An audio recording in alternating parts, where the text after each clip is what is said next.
Welcome to Founders Future, a podcast by Closers.io, where we dive into the journeys of innovative entrepreneurs and explore the road ahead of them and their companies.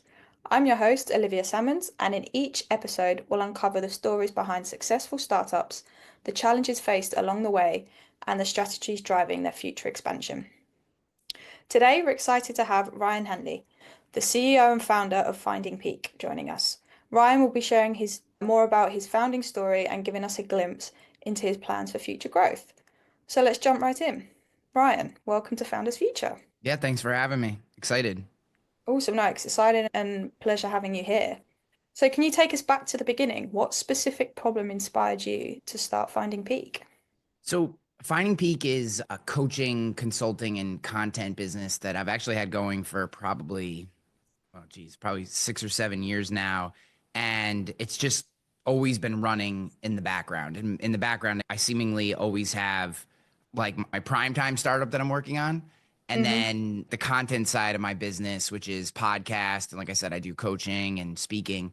That's always been Finding Peak. It's been a through line. It's been a business that I created as a through line to connect the various startups, projects, investments that I do in my I guess standard work life. In that regard, we can jump into any of the startups that I've had or exited from. But yeah, Finding Peak is an interesting one because instead of the way I thought about it was if you have audience slash distribution, you can do anything you want. Like that's the entire game. I think what so many people miss, and I think we get intoxicated by the if you build an amazing product, people will come. I think that's complete like bullshit. If people don't know that your amazing product exists, they're not going to come. And sure, there are these exception stories that founders love to tell from stages about how they were terrible at marketing and they had a hacked up website and the product was just so amazing that everyone started talking about it and it spread. But to me, that is a survivor bias story. That is not the way the world actually works. So, what I determined very early in my career was that I was going to create this business, in this case, Finding Peak. And there's been a few brand iterations and stuff that have come out of it, but the base has always been Finding Peak. That would be essentially my audience slash distribution arm for any products, projects, or companies that I wanted to start, found, or be a part of. And Mm-hmm. I think this has allowed me to work on multiple projects at one time. It's allowed me to know and various things that I've wanted to do that I have a jump off point and a group of people who are committed to me, my work, my style, et cetera, that I can put things in front of. Like literally, I'll just ask my audience, like, I'm thinking about doing X. Would you buy this? And then maybe even put like a pre-order link in there and like literally have them vote as to whether or not they want the product to be launched. And now as someone who is serial entrepreneur, et cetera, I'm not starting a business because I think it's a good idea. I literally have an audience that is prepaying me for something that I haven't even built yet before I launch it. So I guess the lesson has been don't believe any of the nonsense about quality of product. You have to have a way to distribute. And I think your own internally cultivated audience that you build and develop over time is the best way to do that. Yeah, 100%. You can have the product there, but if you're not offering it to people and people don't want it, what are you putting your time and effort into at the end of the day? So you did mention there that you're a serial entrepreneur. Walk us through your background a little bit before launching Finding Pinks and how the experiences influenced your approach. Yeah, where to start on this? So I wasn't always an entrepreneur, or maybe I was and then I wasn't, and then I was again. I guess when I was a child, I have a classic entrepreneurial story where I had all these businesses I did, everything from walking the streets of my small town collecting bottles and cans out of recycling bins that people had thrown in the garbage to make money, 5 cents a pop for the return, up to various other things that I did. And then in my late teens and basically all throughout my 20s, I completely lost that entrepreneurial side. And I very much made the mistake to me, not to everybody, mistake to me of go get the big safe job at the big safe company and, that will be the way to go. And coming from I grew up very poor in a very small rural town and there's zero opportunity. So I was taught very early by my parents like safety, security, consistency, and I'm doing air quotes for those that are Yeah. listening, and safety and security that come from a big company. Like in their minds, being that they had never built anything, they were not entrepreneurs. Go work for the biggest company you can that'll pay you the most money. Things will be safe and sturdy and consistent. And that was just a complete and utter fail for me. I worked for a company called RSM McGladrey, which is a great company, but just I wasn't a great fit there. I worked for American Express, same deal, one other kind of finance company. And it just, all none of it was a fit. And until I actually, my ex, now she's my ex wife, we were married for 15 years, but her father actually approached me and made me an offer I couldn't refuse to come sell insurance for him, of all things, right? So the least, one of the least sexy products you can sell. But what that experience reignited inside of me was like this keep what you kill mentality that you have to have as an entrepreneur, as a founder, et cetera. And just this, I'm not getting a salary. I basically am just getting a commission on what I sell. It was a quasi entrepreneurial endeavor and building up what's going to be my brand. Who am I going to go after? How am I going to market them? I wasn't using some of the sophisticated marketing terms that I could use today, but basically mapping out this business, this little micro business that I was creating inside this agency. And that sparked the whole thing for me. So from there, I went on and became the chief marketing officer for a technology company, a technology startup in the insurance industry. I founded a media company called Agency Nation, founded my own digital commercial insurance agency called Rogue Risk in 2020. We developed and used a sales process that allowed us to grow so fast. We were acquired in 2 years and I exited in 4. And then throughout that time, I've made a bunch of angel investments. And one of the companies that I sat on the board of that I had made an investment in very early, I recently just came on as their chief growth officer as a way to help that company grow because I was a good fit, but also I just to protect my investment and see it grow all the way through. So I have very low ego. I don't have to be the CEO, but I love this space. I love the energy inside of growing businesses, building product, et cetera. And that's why I keep coming back to it. Also, yeah, you can hear your passion when you speak and like just the drive that you have going forward and that vast knowledge and expansion you've learned coming through this. Now, coming back to Finding Peak, for all the listeners that may not be familiar, walk us through the offer, kind of what are you selling and how is you, what have you Yeah. changed? Yeah, no. So Finding Peak is a media company essentially. Right now, I monetize it in 3 ways. One is advertisements and sponsorships on the podcast. So I have my own podcast. It's called The Ryan Hanley Show.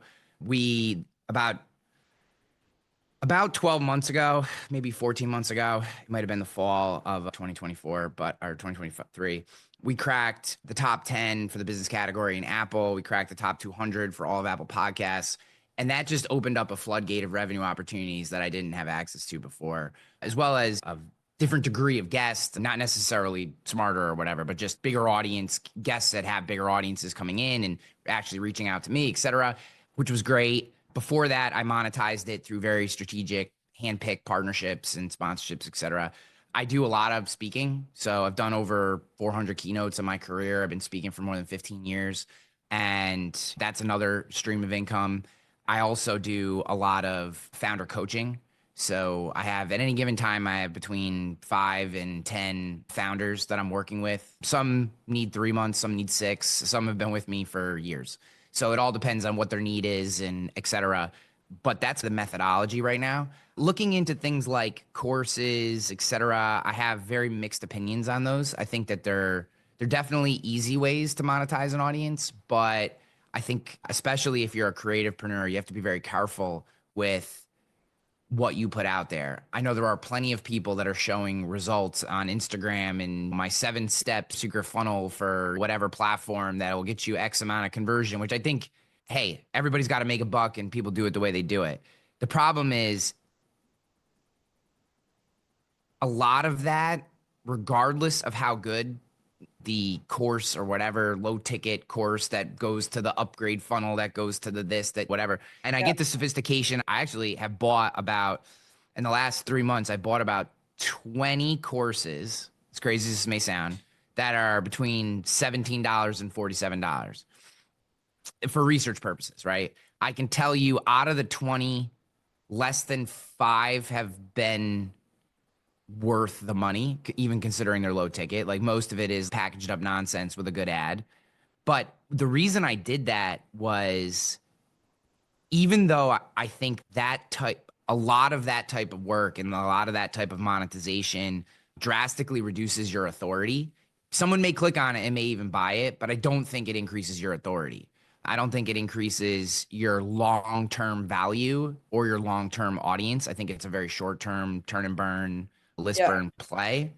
But there is absolutely a psychology to what they're doing that gets hundreds, in some cases, thousands of people to not only click on these links in these ads, but to ultimately buy these products. People are really buying the products. Sometimes I wonder if it's just guys like me who are super interested in the psychology of these things, or if they're actual people who want the information. But so I've stayed away from that. So I don't have a true like creator business where I have this super sophisticated funnel where I'm moving people through, because that's not really the business that I want to build, and nor is it really my style. But you make a couple $100,000 a year on the side doing what you love, in addition to these entrepreneurial projects that I have going on. It's rewarding and exciting. And I think when I look at my newsletter, the average subscriber has been on for almost 3 years to the newsletter list. So and I've been doing the newsletter for more than 7 years. So that says that I think playing this long game is worthwhile. Yeah, 100%. I suppose you can draw on from all these aspects and then just choose which one kind of suits your way best. So, with that being said, you would say that the news funnels, the long-term funnels, a long-term game. How are you currently acquiring customers, and then what channels and methods are you finding most effective? Yeah, so I recently was picked up by a network called Believe. They handle programmatic ads on the podcast. I do specific individual outreach to products that I use when I want to do like a baked in ad. Those are obviously more lucrative, but less available, which makes sense. In terms of customers, I create a lot of content. I have the podcast, I drive people to the newsletter. Everything for me is about the newsletter. And that's where you get probably the most raw inside look in terms of something that's digestible. If you want to spend 30 to 45 minutes with a podcast, that's great. But if you're looking for 3 to 5 minutes, something I can dig into that's going to teach me a lesson, or a story I can relate to, or something that's going to help me. The whole idea of the newsletter is unreasonable outcomes. So I've been referred to as an unreasonable person quite a few times, and I just started to embrace it as a positive. And the whole idea is helping people find unreasonable outcomes. And a lot of it, honestly, a lot of is just letting people know that they're not alone for the crazy shit that goes on in their head. I think we make a lot of bad decisions because we feel like we're alone in the things that are going on inside of us. And it's just not the case. At 44 years old, I thankfully have enough perspective at this point to know that there's nothing going on in my head that millions of people don't have going on in their heads at the same exact time. And if we can be a little more open and transparent with those things and actually discuss them in a way that isn't judgmental, we can move past them, we can deal with them, we can flip them from negative thoughts into positive thoughts. And honestly, the entrepreneurial slash founder game is won or lost between your ears. It's not going to be your tactics, it's not going to be your product, it's not going to be the funnel, it's not going to be the big referral partner. Like, you're going to win or lose based on what's going on between your ears. And this is why, for me, I'm a firm believer in the philosophy that personal development is business development. I think that's a tough concept to grab onto when you're bootstrapping a startup or you're early stage and you're grinding and nothing's working and the customers aren't coming in as fast as you want. And, every dollar you spend, you're not seeing an ROI on it yet. That's really difficult to grab onto. It's also probably the most important time to build in moments of perspective that you can just work on yourself a little bit. Maybe it's going for a long walk, it's a workout, it's reading a book, conversation with a friend, something that allows you to get some peace, because like I said, your startup's going to be made or broken based on what's going on between the founder's ears and nothing else.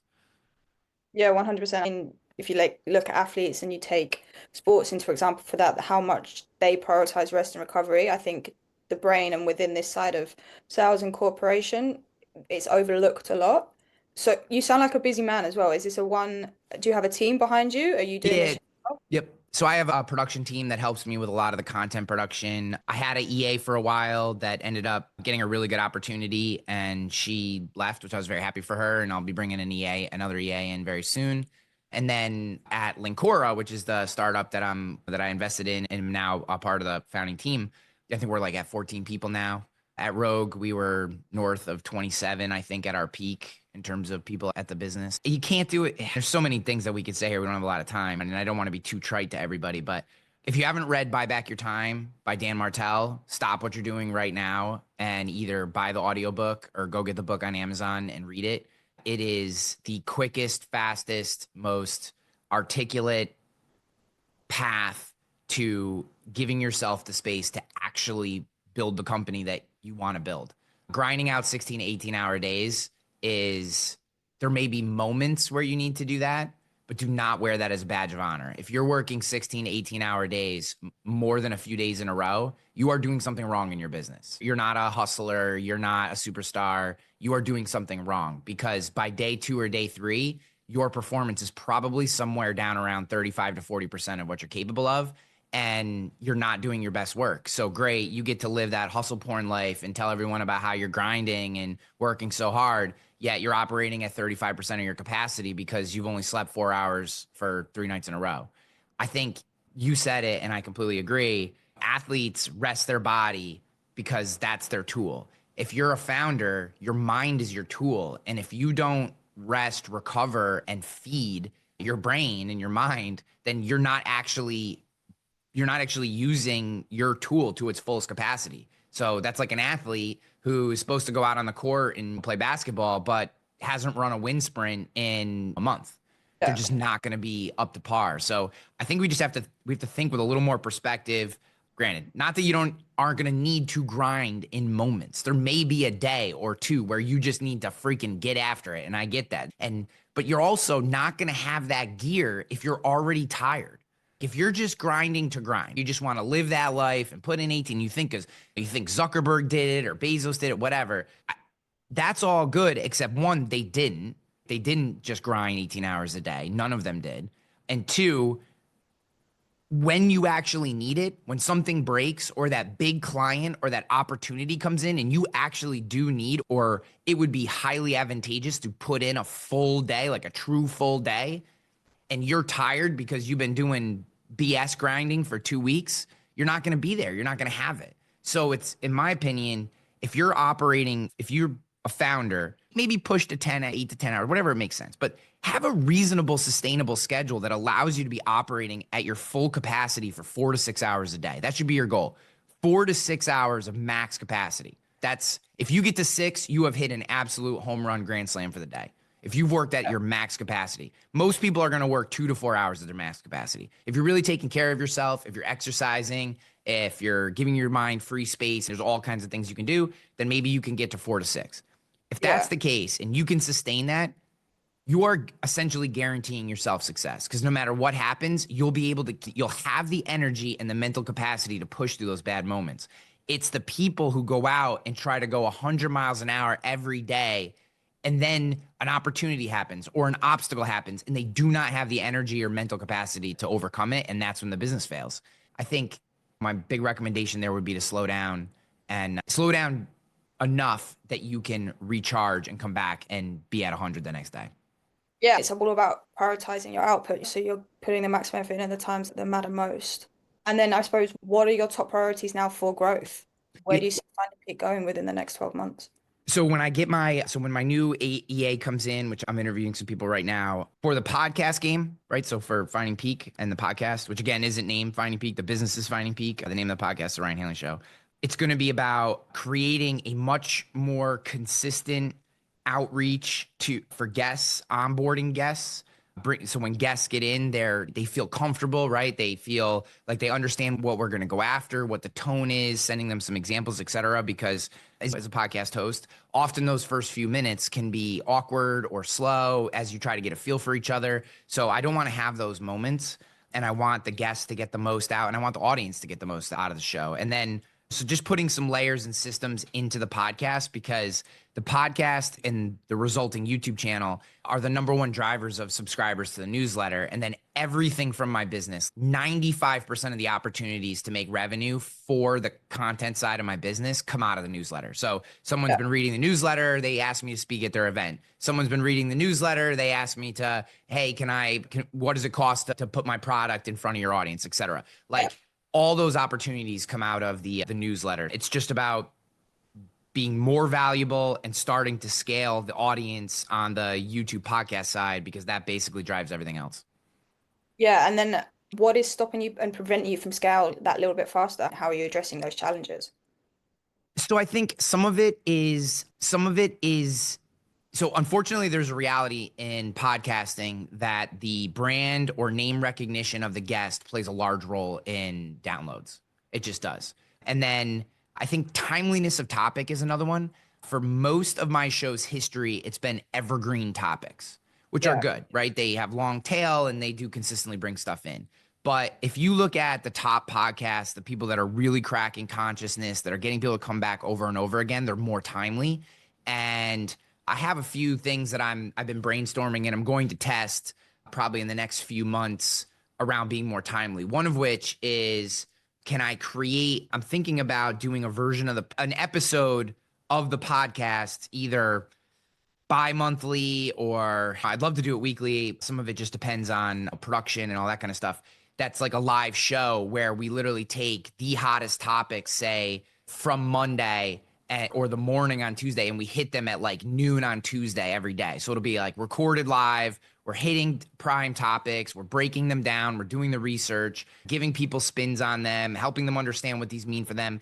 And then as soon as that live recording is done, taking that immediately post-production that video into the audio version and getting it out like that afternoon. So stories that someone is maybe literally seeing trending on Twitter that morning, they're able to go, if they go to YouTube or they go to the podcast, they're seeing the larger or deeper dive breakdown. So being a little more timely. I'm not trying to be a news show, but I do think always focusing on evergreen long tail topics, it's just a very slow, methodical growth. And I think it's time to test some new formats. Yeah, 100%. And even though you're talking about, so podcast is a major form of outreach, and then from there staying topical and timely with the topical, it all rolls back to one. You need to get the time in motion and the movement moving. Yeah. And Well, getting guests on your show too is it's just a sales function, right? yeah, So like the other thing about timely topics is it gives me a targeted list of people to reach out to and say, hey, I'm doing a live show on this topic at noon. Can you make it today? And almost creating a stable of people for various topics, like a stable of people in the maybe health and wellness, a stable of people in business, investing, politics, culture topics, etc. And then when there's something that's coming up that news breaks on a Monday and I want to do the live show on a Tuesday, I just hit that list and say, hey, anyone available at noon or 12:15 tomorrow Eastern time to come on the show live to break this topic down, whatever. And now you're building value for your guests because they know they'll have a consistent spot and can come in and share their expertise. And it makes my job easier because I can start to cultivate a set of commentators who have expertise that the audience enjoys on a particular topic and bring them back and start to develop a relationship with them, not just me to that individual, but that individual to the audience as well. yeah, yeah, and that's a big challenge and a struggle coming across sometimes, and then developing that all the way through Yeah. is a challenge in itself. So, what's one tool or resource which has been a big game changer in your business? Any particular regard? Because I'm sure I have a bunch. First one that comes to mind, the one that you would pinpoint as. Oof, that's a good one. I don't think about tools too often. I want to answer this question well for you so the audience can hear. I know this is going to seem trite and people are probably like, whatever, but I use ConvertKit for my email. And I find that, and I've tested every email tool that exists, probably just over the course of my career. And there are tools that do way more than ConvertKit. And maybe this is more like philosophically the way I operate, but like it's so simple and straightforward that I never get lost in it. And I think sometimes we get drawn into these tools because, oh, it can do this and it can SMS and it can blah, blah, blah, blah, blah, and all this stuff. And it's just give me something simple that can email my people that's clean and easy that I can't mess up. So I don't know. That's not a good one. That's not a sexy tool, but No, but again, I guess it's more the idea of simple. yeah, simplicity is key. And again, it is all about time and resources. So if you're looking to move quickly and fast, you don't need all the fluff around it. You don't need the fluff in You know, general. I'd say one thing for the audience, and if this could be nonsensical, and I know we're probably over the time, but there are three, I'll call them thought leaders / business people that I follow very closely. I really like the way they think. And three of them have a newsletter. And one has a newsletter that comes from ConvertKit. One has a newsletter that comes from some other tool. And one has, I think it's ActiveCampaign, one of the more sophisticated ones. And then one has one that comes from HubSpot, right? The most sophisticated tool that you could possibly have. You can't tell the difference. You can, unless you click in and do inspect this page, if you have Google Chrome, you can't tell the difference. One probably cost that person thousands of dollars to send, and the other person probably cost them like 250 bucks. And so be careful if you are a young founder or a new founder, be very careful in the tools you use. My startup, Rogue Risk, digital commercial insurance. Commercial insurance is some of the most nuanced and annoying and like data just mess business that exists. It's just a mess. And there's all these tools, and you can pay thousands of dollars a month for tools to manage your data. And I Yeah. grew, scale, and sold that business for an 8-figure exit using tools that total seat license, accumulated seat license cost was $110 a user. That's all the tools in the business, $110 a user, right? You don't need to go super sophisticated to win. It's just where can you add value? And that's why I like cheap, inexpensive, simple tools that just consistently work. Love that solid piece of advice moving forward to Yes. any founders listening. As a finishing note, what would be the best tip you would give to any founder that's looking to start their journey at the moment? I think Ralph Waldo Emerson said it perfectly. God will not have his work made manifest by cowards. So go out and get shit done because it's not easy. It's not easy. And that is another wrap on an inspiring episode of Founders Future. I want to thank Ryan for sharing his incredible journey and insight with us today. And for our listeners, if you enjoyed this episode, don't forget to subscribe to Founders Future via whatever platform you listen to your favorite podcast. You can also find more resources and insights at closers.io, where we're dedicated to helping businesses accelerate their sales and marketing efforts through world-class systems and playbooks. And until then, keep climbing, and we will see you on the next one.